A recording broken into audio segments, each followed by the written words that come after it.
Bom, então como nós acabamos de falar sobre a temperatura média, né, chega o momento de defini-la, né, formalmente.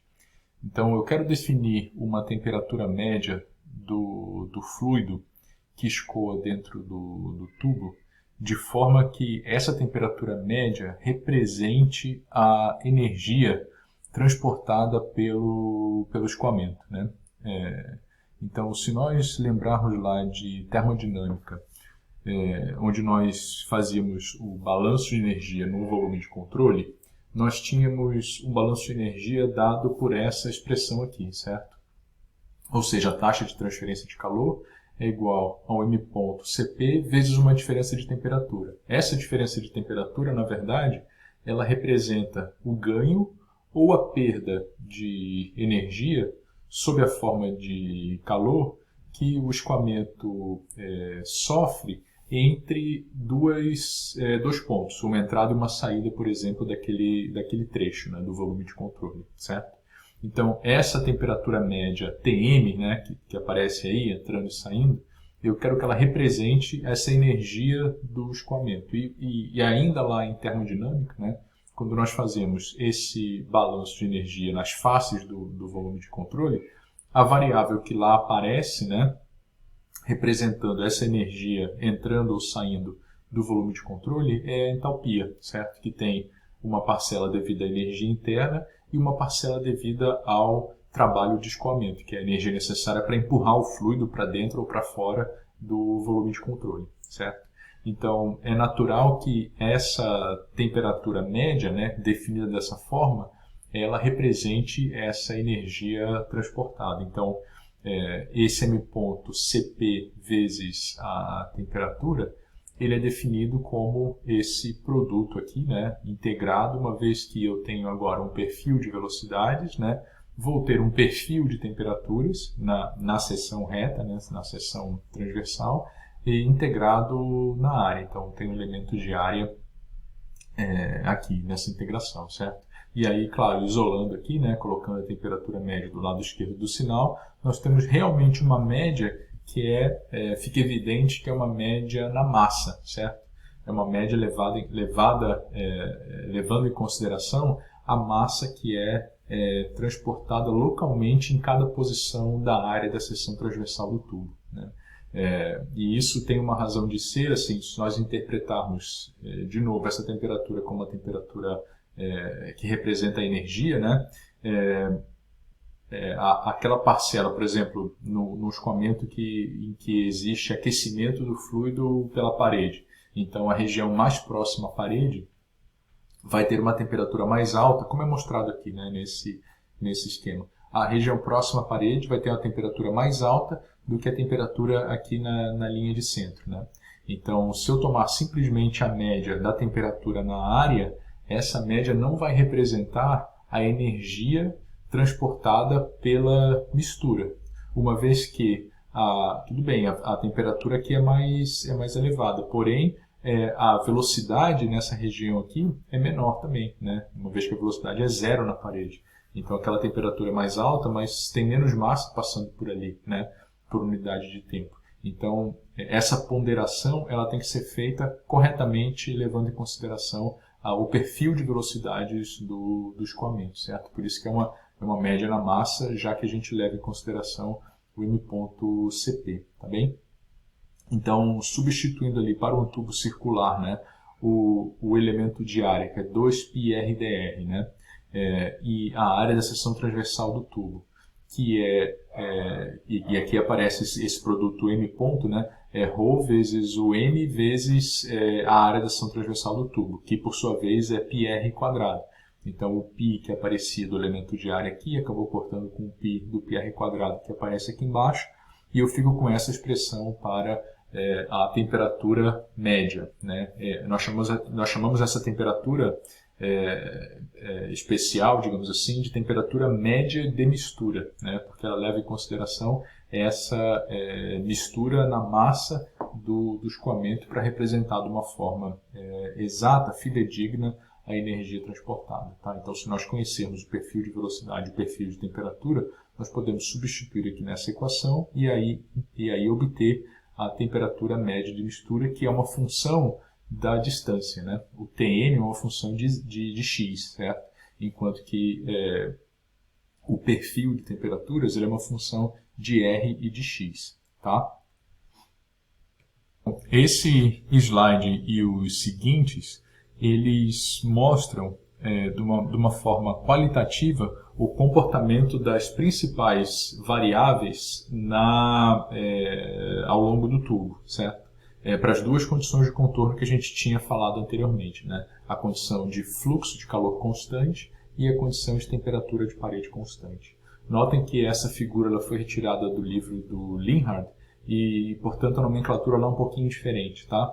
Enquanto nós utilizamos o subíndice S para designar a parede, ele usa o subíndice W, né, para designar a parede. Então, isso aqui é o fluxo, né, que para nós é o Q duas linhas, tá? Então, o Q duas linhas aqui é constante e aqui a temperatura da parede, para nós TS, é constante, tá? E, além do mais, a temperatura média de mistura, que nós chamamos de Tm, ele chama de TB, né? Porque bulk temperature é como se chama a temperatura média de mistura em inglês, tá bom? É conhecida como bulk temperature. Então, toda vez que nós lermos TB, para esses gráficos, é a temperatura média de mistura, tá? Então, nós temos aqui esses gráficos para as duas condições de contorno, né? De fluxo constante e de temperatura constante, tá? Aqui mostrando na parte inferior o que acontece com o perfil de velocidades para essas duas condições, fluxo constante e temperatura constante, e aqui no gráfico o comportamento do fluxo de calor, no caso aqui é constante, ele vai ser uma constante, né? E da temperatura da parede e a temperatura média de mistura.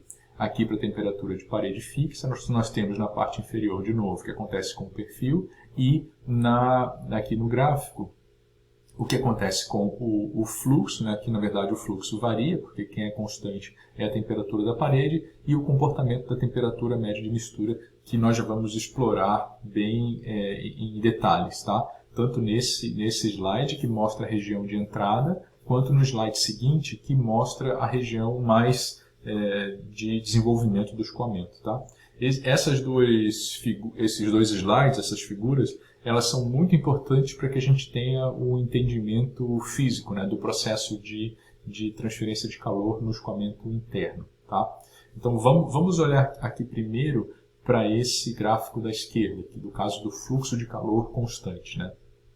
Então, o fluido entrou a uma temperatura uniforme, igual a T infinito no tubo, e está sofrendo uma interação térmica com a parede, de modo que energia é fornecida ao fluido a uma taxa constante, a um fluxo de calor constante, ou seja, a derivada da temperatura na parede, né, do perfil de temperaturas do fluido na parede, é constante, tá? Isso a gente pode notar esquematicamente aqui, né? Essa derivada com relação a R aqui é igual a derivada com relação a R na parede aqui, que é igual a derivada com relação a R aqui, que é igual a derivada com relação a R aqui, tá? Então notem aqui que cada vez mais uma porção maior do fluido vai sofrendo aquela influência térmica da parede, tá bom? E uma coisa interessante que acontece aqui, e tudo isso nós vamos provar matematicamente, né, é que para a condição de fluxo de calor constante, a temperatura média de mistura, o TB, ela varia linearmente, certo? A sua derivada, ou seja, o dTm, né, temperatura média de mistura dx, é uma constante, tá?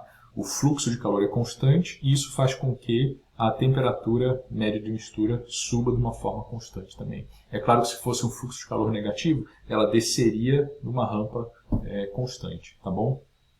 Então esse é o primeiro ponto relevante que a gente tem que considerar aqui, tá? Então, chega um momento, né, em que o escoamento se torna desenvolvido, né, e aí só a título de informação, a nomenclatura aqui é um pouquinho diferente da nossa, nós usamos XCVT, né, de completamente desenvolvido, ele usa aqui esse E de entry, né, de entrada, mas é a mesma coisa, tá? E é interessante notar também o comportamento da temperatura da parede, né? Como o fluxo de calor ele é positivo, ou seja, ele entra no escoamento, né? Isso faz com que a temperatura da parede obrigatoriamente tenha que ser maior do que a temperatura do fluido, né? Do que a temperatura em qualquer ponto do fluido, inclusive a temperatura média, né? Então, sempre a temperatura da parede vai ter esse comportamento, né? Notem que aqui na entrada em x igual a zero, como ali a espessura da camada limite daquela região de desenvolvimento é pequena, né? Tende a zero para x igual a zero, isso significa que o coeficiente de transferência de calor local é infinito, né? Então, ele sendo infinito, a diferença de temperatura entre a parede e a temperatura média, ela é nula, porque o coeficiente de transferência de calor é infinito. Mas à medida que o fluido vai avançando, que a gente vai avançando tubo adentro e o coeficiente de transferência de calor vai diminuindo, vai se desenvolvendo uma diferença entre as duas temperaturas para um determinado x, tá? Para uma determinada posição. Então, essa diferença entre as temperaturas, para um fluxo constante, para um fluxo dado, ela vai ser maior em proporção ao valor do H, ou seja, quanto menor for o coeficiente de transferência de calor, quanto pior for essa condutância térmica do escoamento, maior vai ser essa diferença de temperatura, certo? Entre a temperatura da parede e a temperatura média de mistura em uma dada posição, tá? E é fácil a gente interpretar isso, porque o calor ele está sendo fornecido, independente de qualquer circunstância, né? Eu estou empurrando aquele fluxo de calor para dentro do fluido. Se o coeficiente de transferência de calor é baixo, né?